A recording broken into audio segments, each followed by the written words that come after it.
નમસ્કાર દર્શક મિત્રો, આપ જોઈ રહ્યા છો કેબીસી ન્યૂઝ. હવે જોઈએ અગત્યના સમાચાર.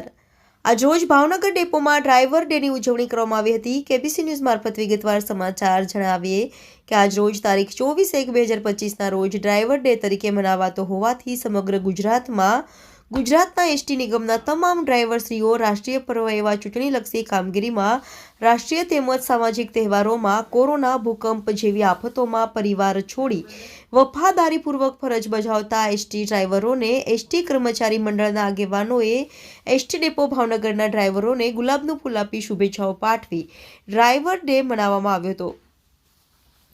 આ પ્રસંગે ભાવનગર વિભાગના પ્રમુખ શ્રી જયદેવસિંહ ગોહિલ, કાર્યકારી પ્રમુખ સુખદેવસિંહ જાડેજા, એસટી કર્મચારી મંડળના ઉપપ્રમુખ રાજનસિંહ ગોહિલ, કર્મચારી મહામંડળના એડિશનલ મહામંત્રી દિલીપસિંહ ગોહિલ, મહામંડળના મંત્રી શ્રી મુસ્તફાભાઈ ગોગદા, પ્રકાશભાઈ ભટ્ટ તથા વિજયસિંહ એ નિગમના તમામ ડ્રાઈવર સારથી મિત્રોને આજના ડ્રાઈવર ડે નિમિત્તે હાર્દિક શુભેચ્છાઓ પાઠવી હતી.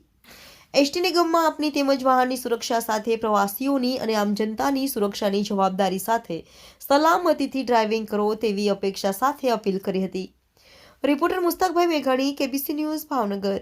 દર્શક મિત્રો, કેબીસી ન્યૂઝને લાઇક, શેર, સબસ્ક્રાઇબ કરો, બેલ આઇકન પ્રેસ કરો જેથી આપને નોટિફિકેશન્સ મળતી રહે.